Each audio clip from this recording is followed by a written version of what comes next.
Good morning, all of you. Diploma 6M Mechanical, subject FT Fabrication Technology, chapter number 4 Inspection and Testing. શરૂઆત કરીએ આ ચેપ્ટરની. તો first છે types of welding defect. Welding defect, અલગ અલગ પ્રકારની વેલ્ડિંગ ડિફેક્ટ જે છે એ આપણે સ્ટડી કરવાના છીએ. તો વેલ્ડિંગ ડિફેક્ટની અંદર બેઝિકલી ત્રણ વસ્તુ સમજવા જેવી છે કે એના ભૌતિક માપને લગતી ખામી, સ્ટ્રક્ચરને લગતી ખામી અને ખામીયુક્ત ગુણધર્મ, એટલે કે કોઈ ફોલ્ટ પ્રોપર્ટી હોય એના માટે. તો ફિઝિકલ મેઝરમેન્ટને લગતી જે ખામી હોય તે એના માટે વેલ્ડનું અધૂરું પૂરણ, ઓકે, વેલ્ડના માપ અને આકારની અંદર, ઓકે. સ્ટ્રક્ચરલ ખામીની વાત કરીએ તો એમાં તિરાડ આવશે, એટલે કે ક્રેક્સ. પછી અધૂરું એકીકરણ અને ઇમ્પ્યોરિટીઝ, એટલે કે અશુદ્ધિઓ, ઓકે. નેક્સ્ટ છે ખામીયુક્ત ગુણધર્મો. એની અંદર ઓછી સ્ટ્રેન્થ, ટફનેસ અને yીલ્ડ પોઈન્ટ એક્સેટ્રા. તો આ જે છે એ પેરામીટર જે છે એ વેલ્ડિંગ માટેના છે. હવે જોઈએ ટાઈપ્સ ઓફ ક્રેક. તો તમે આકૃતિમાં જોઈ શકો છો ટાઈપ્સ ઓફ ક્રેક. તો આ જે ઇન્ડિકેશન કરે છે, જે સ્પોટ બનાવેલો છે એ ઇન્ડિકેશન કરે છે ક્રેક, ઓકે. પહેલી જે છે એ બેઝ મેટલમાં તિરાડ છે, બીજી જે છે એ વેલ્ડ મેટલમાં તિરાડ છે, અને લાસ્ટ જે છે એ વેલ્ડ મેટલથી બાઉન્ડ્રી પર પડેલી તિરાડ છે. તો આ જે છે એ ક્રેક કહેવાશે, ઓકે. પછી ટાઈપ્સ ઓફ ડિસ્ટોરેશન્સ, એટલે કે આ ટાઈપનું થશે. જો લોન્જિટ્યુનલ હશે તો આ જે સરફેસ જે છે એ કેવું થશે, આમ વળી જશે, બરાબર છે. આ તમે જોઈ શકો છો, ઓકે. એંગ્યુલર હશે તો કોઈ એંગલ ઉપર બેન્ડ થશે, ઓકે, આ રીતે વળી જશે, ઓકે. પછી ઇનકમ્પ્લીટ પેનિટ્રેશન, ઓકે. તો એના માટે આ તમે જોઈ શકો છો, આ ઇનકમ્પ્લીટ પેનિટ્રેશન બતાવેલું છે. પછી ઇન્ક્લુઝન્સ છે, એટલે કે અશુદ્ધિઓ છે. તેમાં સ્લેગ હોય તો સ્લેગ આવી રીતે ઇમ્પ્યોરિટી, જે એની અશુદ્ધિઓ છે એ આવી જશે. અને આ જે છે એ સિંગલ ઇન્ક્લુઝન છે, સોરી સ્લેગ ઇન્ક્લુઝન છે, અને આ ઓક્સિડ ઇન્ક્લુઝન છે, ઓકે.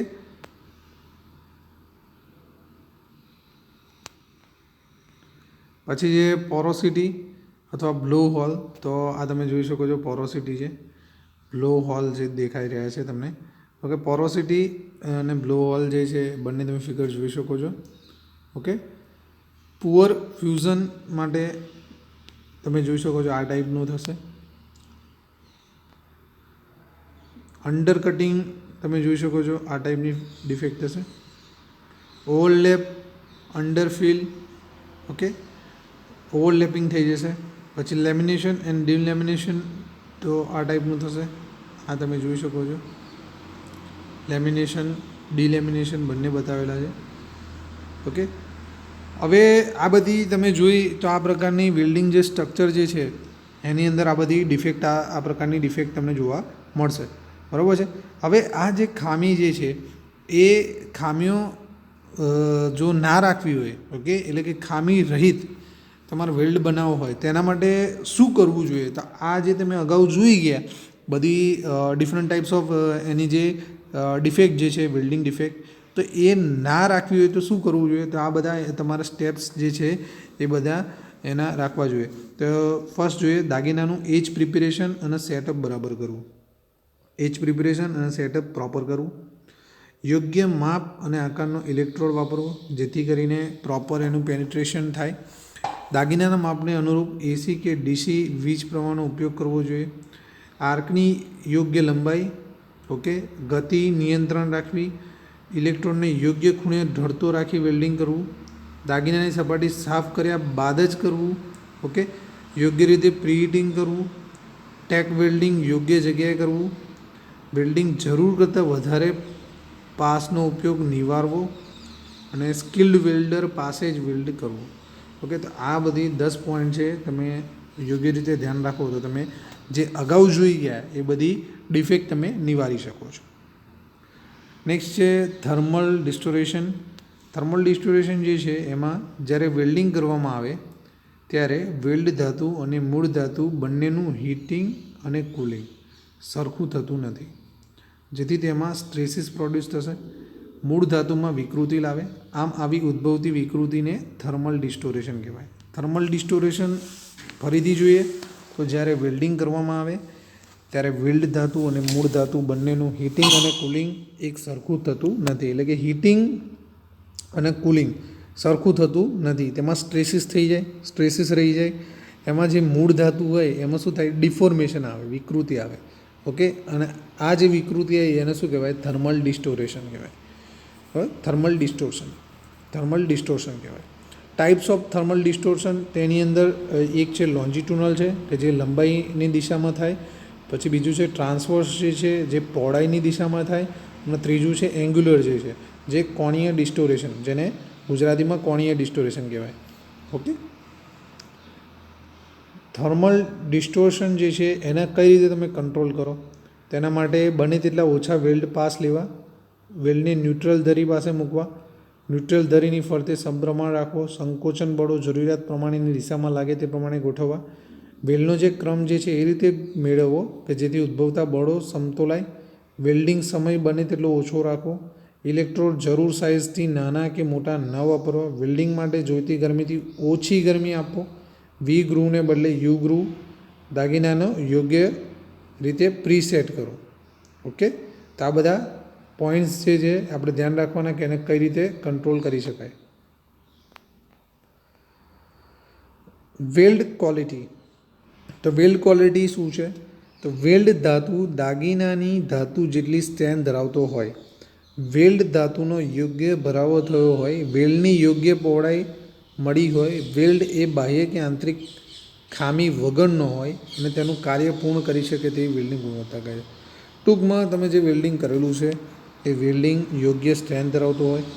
ઓકે, અને જે ધાતુનો જે તમે એડિશન કરેલું છે એ પ્રોપર થયેલું હોવું જોઈએ, એની પહોળાઈ અને એ બધું કેવું હોવું જોઈએ, એનું પ્રોપર થયેલું હોવું જોઈએ, એનું ઇન્ટરનલ અને એક્સટર્નલ જે છે એ ખામી વગરનું, કોઈપણ જાતનું ફોલ્ટ વગરનું હોય અને તમારું જે વર્ક જે છે પૂરું કરી શકે, તો એ એની વેલ્ડની ક્વોલિટી થઈ, વેલ્ડની ગુણવત્તા થઈ.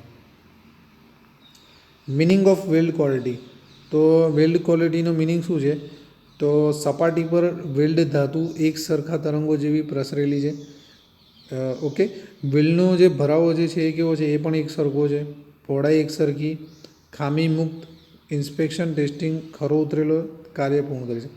ટૂંકમાં અગાઉ જે ડેફિનેશન જોઈ એનું એ જ છે કે તમે જે વેલ્ડ કરેલી છે એ સરખા તરંગે પસરેલું છે કે નહીં, પછી એક સરખો ભરાવો થયેલો છે વેલ્ડનો, એટલે કે પ્રોપર એનું વેલ્ડિંગ જે મટીરિયલ જે છે એ પ્રોપર ભરાયેલું છે, પહોળાઈ એક સરખી, ખામી નથી, ખામી મુક્ત છે, ઇન્સ્પેક્શન ટેસ્ટિંગમાં પાસ થયેલો છે, એટલે ક્વોલિટી ટેસ્ટમાં પાસ છે, કાર્ય પૂર્ણ કરી શકે છે, તો એને વેલ્ડની ક્વોલિટી કહેવાશે.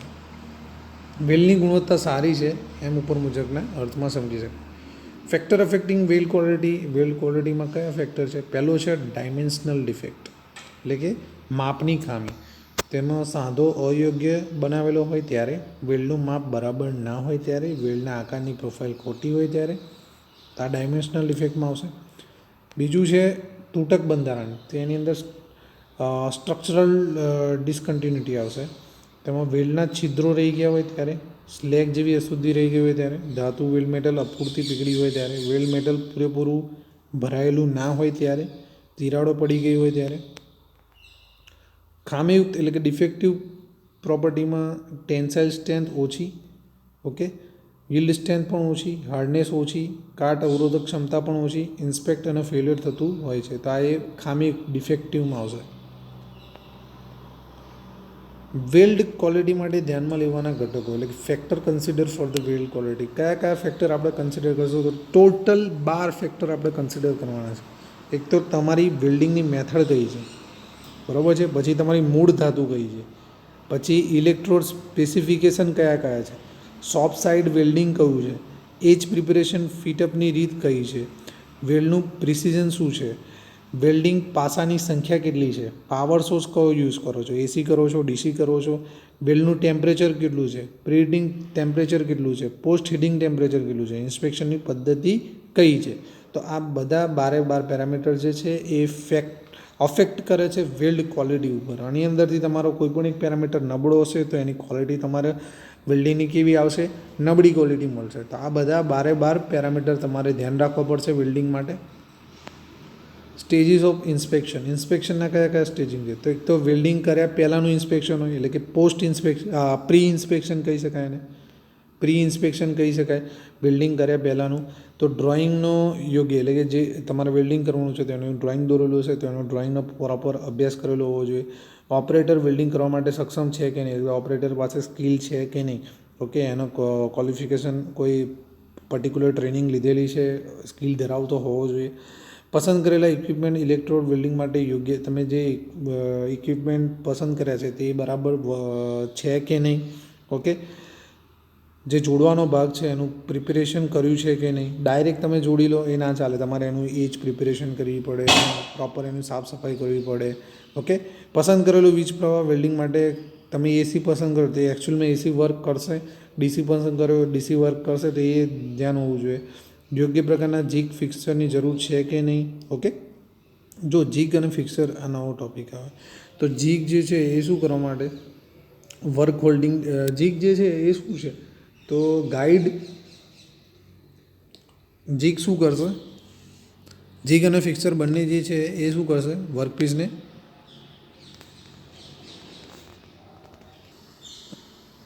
બેઝિકલી જીગ શું છે, જીગ જે છે, જીગ અને ફિક્સર જે છે એ બધા કેવા કે વર્ક હોલ્ડિંગ ડિવાઇસ. એ શું કરશે, શું એ એક જ ડિફરન્સ છે બેઝિક. જીગ જે છે એ ટૂલને ગાઈડ કરવાનું પણ કામ કરશે અને ફિક્સર જે છે એ ગાઈડ નહીં કરે. બાકી લોકેટ અને હોલ્ડ તો કરશે જ, બંને કરશે, પણ જીગ જે છે એ ગાઈડ કરવાનું પણ કામ કરશે, ઓકે. વેલ્ડિંગ કાર્ય દરમિયાન આર્ક યોગ્ય છે એ તપાસવો પડે, લંબાઈ તપાસવી પડે,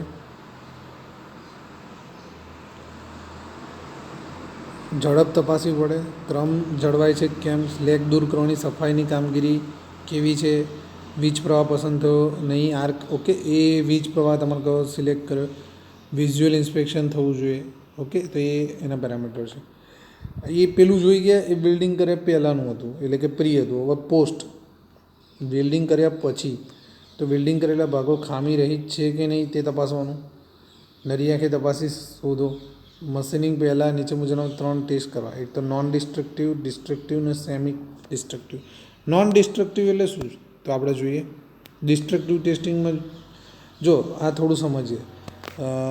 નોન ડિસ્ટ્રક્ટિવ એટલે કે કોઈ પણ દાગીનો હોય એને કોઈ પણ જાતની ભાગ તોડ કર્યા વગર જે ટેસ્ટ કરવામાં આવે એને નોન ડિસ્ટ્રક્ટિવ કહેવાય. ડિસ્ટ્રક્ટિવની અંદર શું, દાગીનાના ભાગ તોડીને તમે કોઈ ટેસ્ટ કરો, એટલે કે ડિસ્ટ્રોય થઈ જાય દાગીનો, તમે ફરીથી એનો યુઝ ના કરી શકો, ઓકે. સેમીની અંદર તમે જોઈએ આપણે ડિસ્ટ્રક્ટિવમાં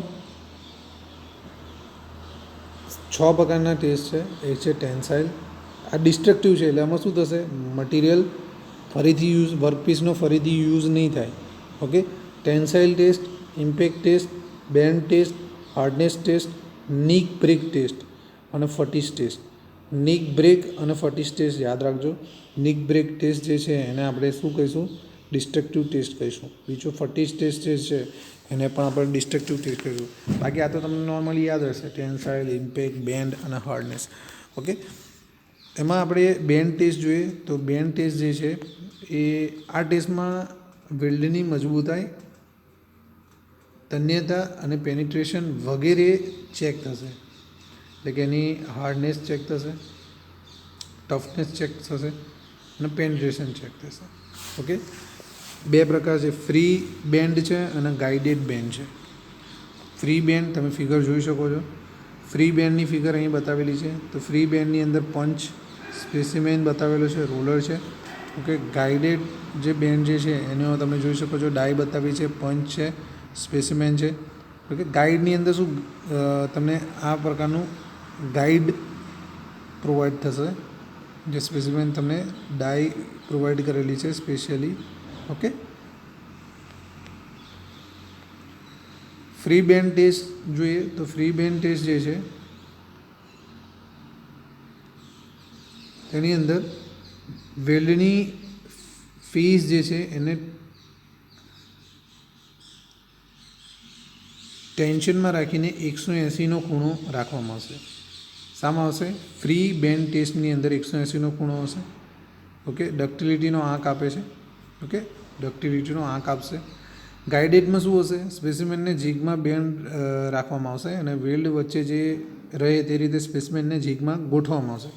બસ સ્પેસિમેન જે છે એના પર પ્રેશર આપવામાં આવશે અને જે જોઈતા ખૂણે વાળવામાં આવશે અને જે બહિર્ગોળ સપાટી જે છે વેલ્ડની, ઓકે, એમાં તિરાડની સાઇઝ કેટલી છે તે તપાસવામાં આવશે. એટલે ગાઈડેડથી તમે ક્રેક ચેક કરી શકશો. ઇમ્પેક્ટ ટેસ્ટ જે છે તો આ રીતે હશે. ઇમ્પેક્ટ ટેસ્ટ જે છે તેની અંદર 2 ટાઈપના ઇમ્પેક્ટ ટેસ્ટ આવે છે. એક આઇઝોડ, તમે તમારી વર્કશોપની અંદર વર્કશોપમાં તમે જોયેલું હશે, એક આ રીતે આવું મશીન હશે. અહીં ગાડી હથોડા જેવું હશે મશીન. ઓકે, અને નીચે અહીં ગાડી તમારા વર્કપીસને મૂકવાનો અને એ ઉપરથી હેમર બ્લો કરવામાં આવશે. તો એમાં 2 ટાઈપના છે. એક આઇઝોડ છે અને બીજું છે 4P છે. બંને કેવા છે? ડિસ્ટ્રક્ટિવ છે. ઓકે, તો ટેસ્ટનો હેતુ શું છે? તો ભંગાણ થતાં પહેલાં કેટલો ઇમ્પેક્ટ શોધી શકે છે તે શોધવા માટે, કેટલો ઇમ્પેક્ટ શોધી શકે છે એના માટે યોગ્ય જરૂરિયાત પ્રમાણે બનાવેલો સ્પેસિમેન ફીચર્સમાં ગોઠવી એને પેન્ડુલિયમ અથવા વજનથી અથડાવવામાં આવે છે. ઓકે, સ્પેસિમેનનું ભંગાણ એટલે કે ક્રેક થશે. એટલે એ ક્રેક થાય ત્યારે તમારું રીડિંગ લઈ લેવાનું કે આટલું લોડ, આટલું પ્રેશર, આટલું લોડ હશે ત્યારે એનું ક્રેક થશે. એટલે મટીરિયલ જે છે એ ડિસ્ટ્રોય થશે. એટલે આટલે સુધી એનું ઇમ્પેક્ટ સ્ટ્રેન્થ છે આટલું એ સહન કરી શકે છે. ઓકે, આકૃતિમાં બતાવ્યા પ્રમાણે આઇઝોડ સ્પેસિમેનને 1 જ સેકન્ડમાં પકડવામાં આવે છે. 4Pમાં બંને બાજુથી પકડવામાં આવે છે. આઇઝોડમાં એક જ બાજુ હોય, 4Pમાં બંને બાજુ હોય. અત્યાર સુધી જોયા એ તમે જોયું ડિસ્ટ્રક્ટિવ. ફરીથી રિવિઝન કરીએ. ડિસ્ટ્રક્ટિવની અંદર આઇઝોડ ઇમ્પેક્ટ ટેસ્ટ હતું. ઓકે, 4P ટેસ્ટ એ બંને ઇમ્પેક્ટ ટેસ્ટ છે. પછી free band test, guided bend test, okay, કે જે બેન્ડ ટેસ્ટના પ્રકાર છે. Tensile test, impact test. ઇમ્પેક્ટમાં આવી ગયા આઇઝોડને 4P. બેન્ડમાં આપણે જોયું હતું ફ્રી બેન્ડ અને guided bend. Hardness test, nick break અને ફટીગ ટેસ્ટ. ઓકે, તો આપણે સિલેબસમાં આટલા છે એટલે એટલા ડિસ્કસ કરીએ છીએ. પણ નોન ડિસ્ટ્રક્ટિવ ટેસ્ટ જે છે એની અંદર આટલા નોન ડિસ્ટ્રક્ટિવ ટેસ્ટ છે. એમાં વિઝ્યુઅલ ઇન્સ્પેક્ટ, નોન ડિસ્ટ્રક્ટિવ એટલે કે તમે ભાંગતોડ કર્યા વગર, એટલે કે વર્કપીસ જે છે એને ડિસ્ટ્રોય નહીં થાય, તમે ફરી યુઝ કરી શકશો. Visual inspection, paraffin white test, magnetic test, hydraulic test, stethoscope test, air pressure test, radiography test, ultraviolet test, eddy current test, dye penetrant test. આ બધા નોન ડિસ્ટ્રક્ટિવ છે. અને લાસ્ટ છે સેમી ડિસ્ટ્રક્ટિવ. સેમીની અંદર માઇક્રોસ્કોપિક, પછી acid test અને drilling test. આ 3 જે છે માઇક્રોસ્કોપિક ટેસ્ટ, એસિડ ટેસ્ટ અને ડ્રિલિંગ ટેસ્ટ, સેમી ડિસ્ટ્રક્ટિવ. તો આ સાથે આ ચેપ્ટર ફિનિશ કરીએ છીએ. Okay, good bye, thank you.